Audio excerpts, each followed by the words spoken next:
Now, to set the table, I want to partake of the forbidden fruit tonight, exposing the game, that which everybody in my position and those in power certainly see, but they'd rather have you play it than expose it. I have two examples for you. One is too real, one is imaginary. The imaginary one is the one that matters, okay? Here's why. It's happening in Texas right now. Now, you may not know this, but the Department of Agriculture in Texas is pretty big, and it just passed a rule that is the game on steroids.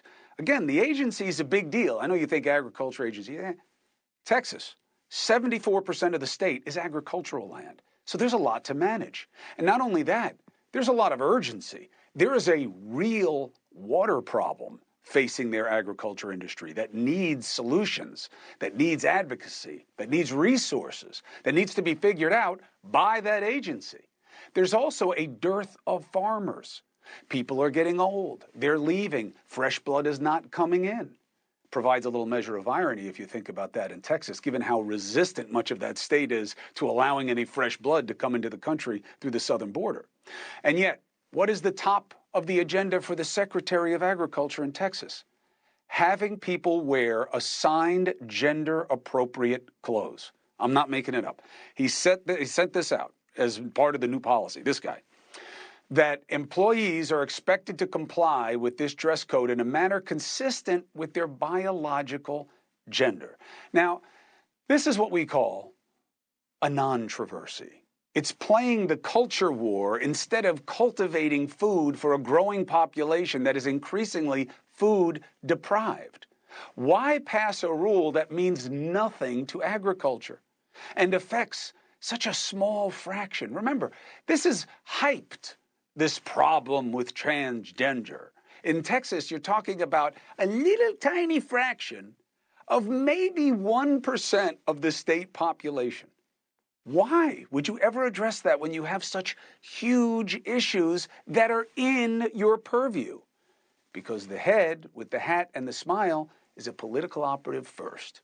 And the trans wars, ooh, that's food for the game.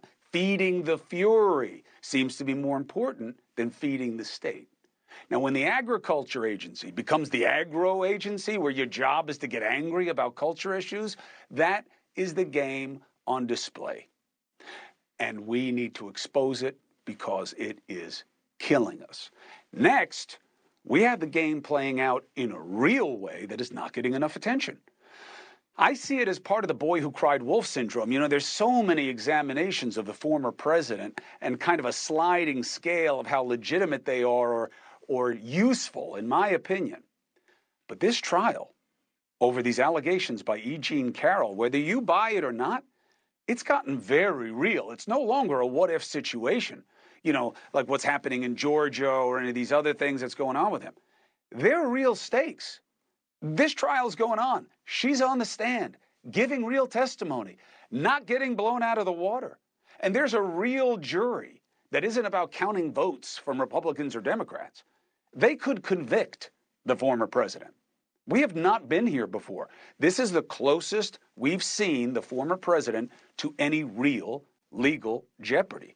Hey, thank you for watching. Please go to newsnationnow.com, newsnationnow.com, and you can find NewsNation on your television provider. And don't forget to click the red subscribe button down below. Then you will get more of NewsNation's fact-driven coverage.